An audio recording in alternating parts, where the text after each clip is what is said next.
Merhabalar, kanalımıza hoş geldiniz. Ben Yasemin. Bugün kardan adam temalı güzel bir patik çalışacağız. Çok da pratik bir tarif. Bu şekilde anne kız kombini yaparak da dilerseniz çalışabilirsiniz. Patiğimizde ben Peria X Large kırmızı kullandım. Ufak detaylar için de az miktar beyaz ve yeşil kullandım. Peria Baby Soft. Yine şu kısımdaki detay için de ana kuzusu ipimizden bir miktar kullandım. Göz olarak kilitli gözlerden elimde benim 5 milim vardı ve 5 milim kullandım. Dilerseniz 4 milim de kullanabilirsiniz. Tığ olarak da patik kısmını, şu kırmızı kısmı örmek için ben 3 milimetre tercih ettim. Diğer detaylarda da elinizin sıkılığına göre 2,20 ya da 2,5'la çalışabilirsiniz. Dilerseniz ölçülerine de bakalım. Ben büyük patiğimizi 38-39 numaraya uygun olarak çalıştım. Patiğimizin uzunluğu yaklaşık 23,5-24 santim diyelim. Genişliğine bakacak olursak da genişliği de yaklaşık 12 santim diyebiliriz. 38 ve 39 numaraya uygun. Diğer patiğimizde ben 32-33 numaraya uygun olacak şekilde çalıştım. Sizler dilerseniz ayaklarınızı ayak numaranıza göre patiğimizi ufaltıp büyütebilirsiniz. Patiğimize sihirli halka yaparak başlıyoruz. Sihirli halkamızın içerisine 6 tane sık iğne yapıyoruz. 6 sık iğnemizi yaptıktan sonra kapatıyoruz ve ikinci sıramıza geçiyoruz. İkinci sıramızda da her bir sık iğneye çift olarak batıyoruz ve 12 sık iğne olarak çalışıyoruz. Üçüncü sıramıza 2 zincir çekerek başlıyoruz. Üzerine alıyoruz ve bu çektiğimiz ilk trabzanımız oluyor zincirler.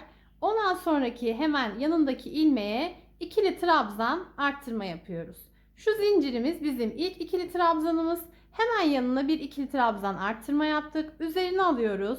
Tekrar bir ikili trabzan ve hemen yanına bir ikili trabzan arttırma. Bu sırada bir tek ikili trabzan, bir çift ikili trabzan olarak sıra sonuna kadar çalışıyoruz. Evet, sıra sonuna geldiğimizde ilk çektiğimiz zincirin tepesine ilmek kaydırmayla batıyoruz ve diğer sıramıza geçiyoruz. Dördüncü sıramızdayız. Dördüncü sıramızda yine 2 zincir çekerek geçiş yapıyoruz ve bu çektiğimiz zincir yine bizim ilk ikili trabzanımız oluyor. Hemen yanına bir tane daha ikili trabzan yapıyoruz ve devam ediyoruz. İkili trabzan arttırma yapıyoruz. Bu sıramızda 2 tane tek ikili trabzan, bir tane ikili trabzan arttırma yapacağız. 2 tane ayrı ayrı ikili trabzan yaptık ve hemen yanına bir tane ikili trabzan arttırma yaptık. Sıra sonuna kadar bu şekilde devam ediyoruz. Dördüncü sıramızın sonuna geldik ve yine ilk çektiğimiz zincire ilmek kaydırmayla geçiş yaptık. Üçüncü sıramızda 18 ikili trabzan, dördüncü sıramızda da 24 tane ikili trabzanımız oldu. Ve şimdi yine 2 zincir çekiyoruz. Bu yine ilk trabzanımız. Hemen yanındakine bir ikili trabzan yapıyoruz. Yanındakine tekrar bir ikili trabzan yapıyoruz. 3 tane ayrı ayrı ikili trabzan yaptık. Ve hemen yanına da ikili trabzan arttırmamızı yapıyoruz.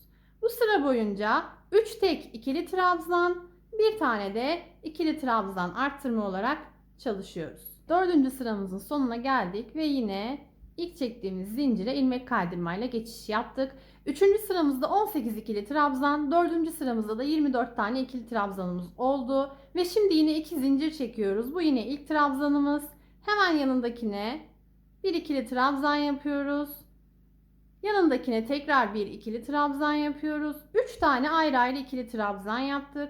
Ve hemen yanına da ikili trabzan arttırmamızı yapıyoruz. Bu sıra boyunca 3 tek ikili trabzan, bir tane de ikili trabzan arttırma olarak çalışıyoruz. Evet, sıra sonuna geldik ve bu sıranın sonunda da yine aynı şekilde ilmek kaydırmayla ilk çektiğimiz zincire geçiş yaptık. Ve bu sıramızın sonunda da 30 tane ikili trabzanımız olmuş oldu. Sıra 6. sıramızda tekrar 2 zincir çekiyoruz ve yine hemen yanındakine bir ikili trabzan yapıyoruz. Ve bu sıramızda da 4 tane tek ikili trabzan yapıyoruz ve bir tane ikili trabzan arttırma yapıyoruz. Sıra sonuna kadar bu şekilde devam edelim. Ve bu sıramızın sonunda da 36 adet ikili trabzan elde etmiş olalım. Evet, 7. sıramızdayız. Yine 2 tane zincir çektik sıra başımızda. Ve 7. sıramızda 5 tane tekli ikili trabzan yapacağız. Bir tane ikili trabzan arttırma yapacağız. Ve 7. sıranın sonunda toplamda 42 ikili trabzanımız olmuş olacak. Ve 8. sıramızda da yine 2 zincir çekerek sıra başımıza geçeceğiz. Ve 8. sıramızda 6 sık iğne, 6 ikili trabzan yapacağız. Ve bir ikili trabzan arttırma yapacağız. Sıra sonunda 48 adet ikili trabzana ulaşmış olacağız. Hadi gelin bu iki arttırma sıramızı yapalım ve daha sonra devam edelim.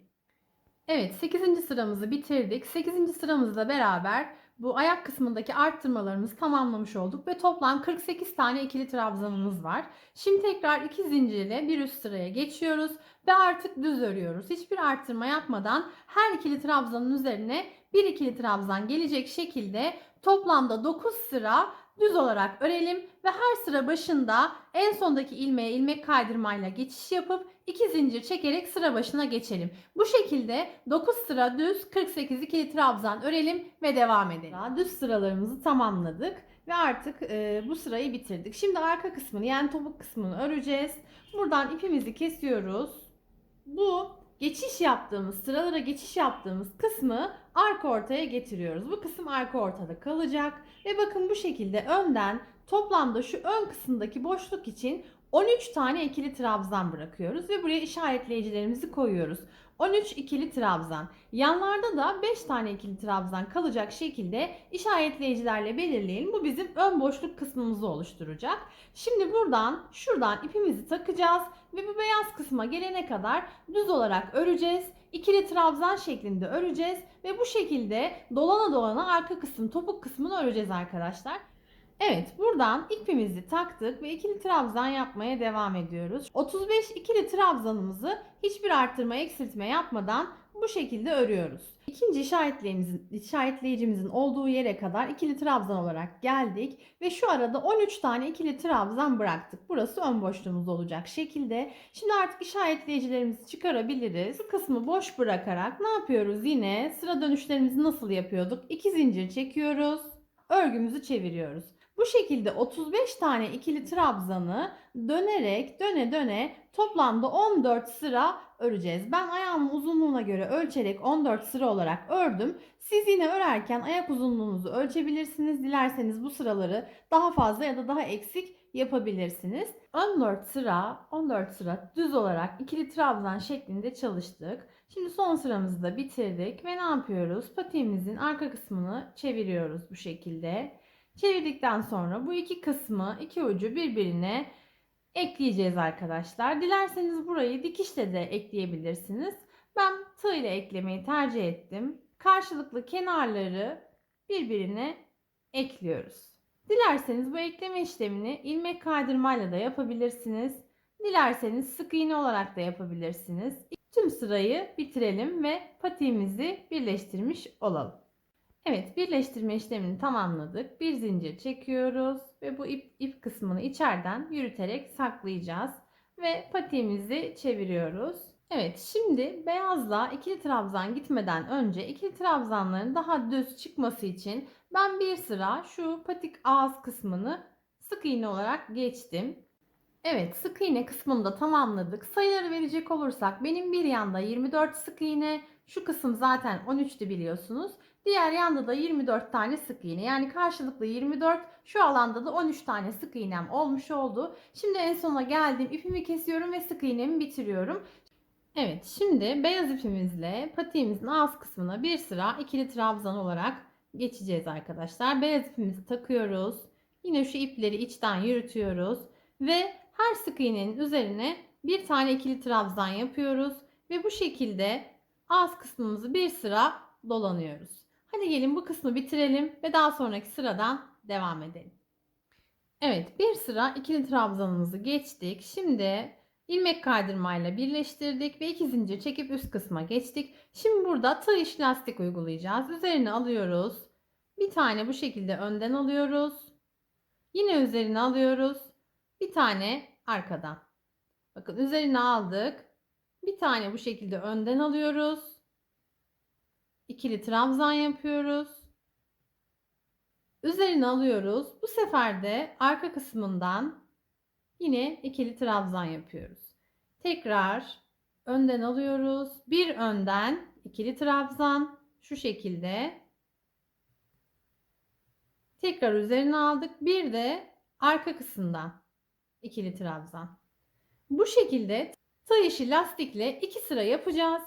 Evet, birinci sıramızı bitirdik. Hemen yine şöyle en sondaki ikili trabzanın üzerine ilmek kaydırmayla geçiş yaptık ve yine 2 tane zincir çekiyoruz. Şimdi tığ işi lastiğimizin ikinci sırasındayız. Üzerine alıyoruz. Yine aynı şekilde önde görünenleri önden tekrar üzerine alıyoruz. Arkada görünenleri de arkadan örüyoruz. Bu şekilde bir görüntümüz oluşacak. İkinci sıramızla gelin sıra sonuna kadar tamamlayalım ve lastiğimizi bitirmiş olalım. Evet, tığ işi lastiğimizi 2 sıra tamamladık. Bakın bu şekilde bir görüntü oluştu patiğimizin ağız kısmında. Evet, bitirmiş olduk. Şimdi ipimizi keseceğiz. Dilerseniz bu sırayı sadece tığ işi lastik yapacağım, ben ana kuzusuyla geçmek istemiyorum derseniz belki bu sırayı biraz daha uzatabilir, büyütebilir. Dilerseniz ana kuzusuyla geçmeye de bilirsiniz. Size kalmış. Şimdi ben bir sıra bu ipimizle de geçmek istiyorum. Aynı tarifimizde olduğu gibi. Şimdi yine ipimizi takıyoruz. Ana kuzusu ipimizle bir sıra sık iğne çalışacağız arkadaşlar. Sıra boyunca bir sıra sonuna kadar ipimizle geçelim. Bu ipimizle mümkün olduğunca fazla sıkı örmeyelim. Biraz gevşek örerek sıra sonuna kadar hadi gelin tamamlayalım arkadaşlar. Evet, sıra sonuna kadar bir sıra ana kuzu ipimizle de çalıştık. Böyle güzel bir görüntü oluşuyor. Şimdi ipimizi kesiyoruz ve bu sıramızı da bitirmiş oluyoruz. Patiğimiz ana hatlarıyla bitmiş oldu arkadaşlar. Aslında çok da sevimli bir görüntü oluşuyor. Evet, patiğimizi bitirdik. Şimdi kardan adamımızı yapacağız. Kardan adamımız için 2 tane yuvarlak parça yapacağız. Bir büyük ve bir küçük. Önce büyük parçayla başlayalım. Sihirli halkamızı yaptık. Sihirli halkamızın içerisine 6 tane sık iğne yapıyoruz. 5 ve 6. Sihirli halkamızı kapatıyoruz. İlmek kaydırmayla ikinci sıramıza geçiyoruz. Ve ikinci sıramızda her bir sık iğnenin üzerine 2 tane sık iğne yapıyoruz. Ve 12 sık iğne elde etmiş oluyoruz. Üçüncü sıramızdayız. Üçüncü sıramızda 2 zincir çekerek başlıyoruz. Üzerine alıyoruz ve burada bir tek bir çift ikili trabzan yapıyoruz. İlk zincirimizi birinci trabzanımız sayıyoruz. O tekli trabzanımız ve şimdi yanına bir tane çift trabzan yapıyoruz. Bir tek ikili trabzan, bir çift ikili trabzan. Tek trabzanımızı yaptık. Hemen yanına çift ikili trabzan yapıyoruz. Şimdi tekrar bir tek ikili trabzan. Hemen yanına aynı sık iğnenin içerisine çift ikili trabzan.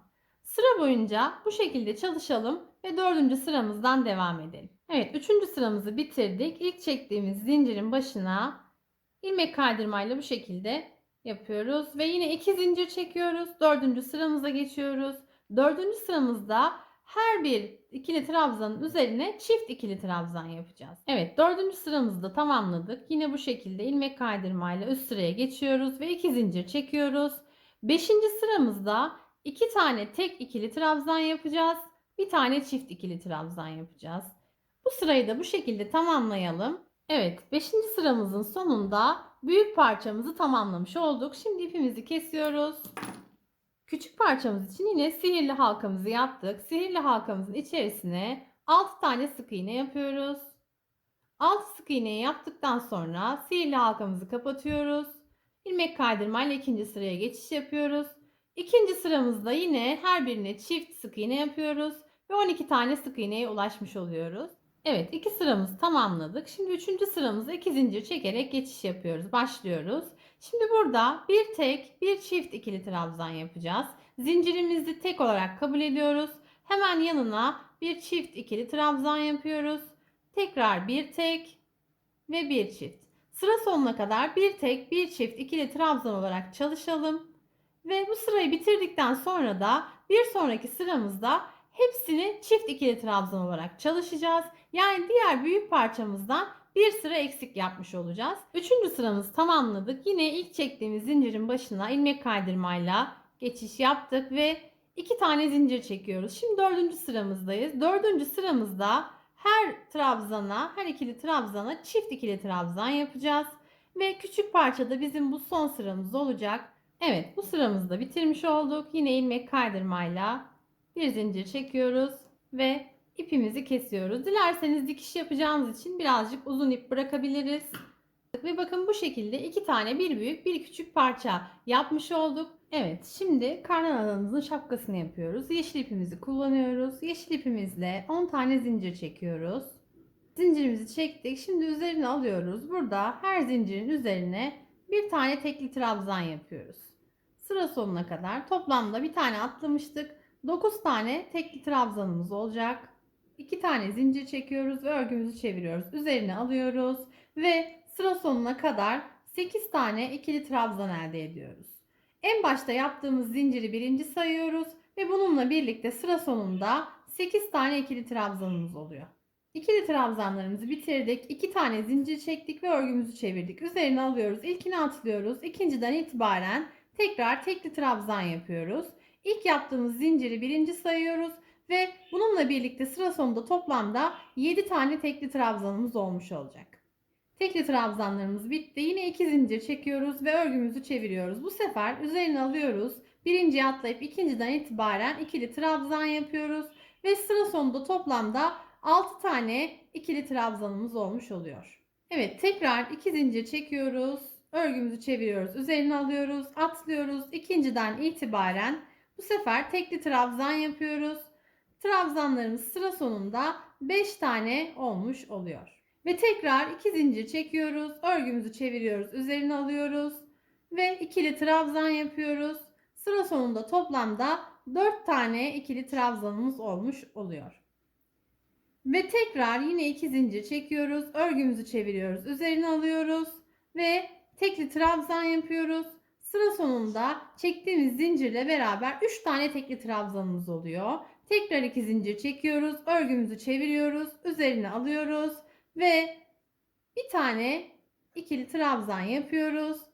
Ve sıra sonunda bakın bu şekilde 2 ikili trabzanla şapkamızı da bitirmiş ve tamamlamış oluyoruz. Bu şekilde üçgen bir parça elde ediyoruz. Ve yine dikiş için uzun bir iplik bırakıyoruz. Örgümüzü tamamlamış oluyoruz. Evet, şimdi kardan adamımızın boynundaki atkısını çalışacağız. Yeşil ve beyaz ipimizle birlikte çalışacağız bu şekilde.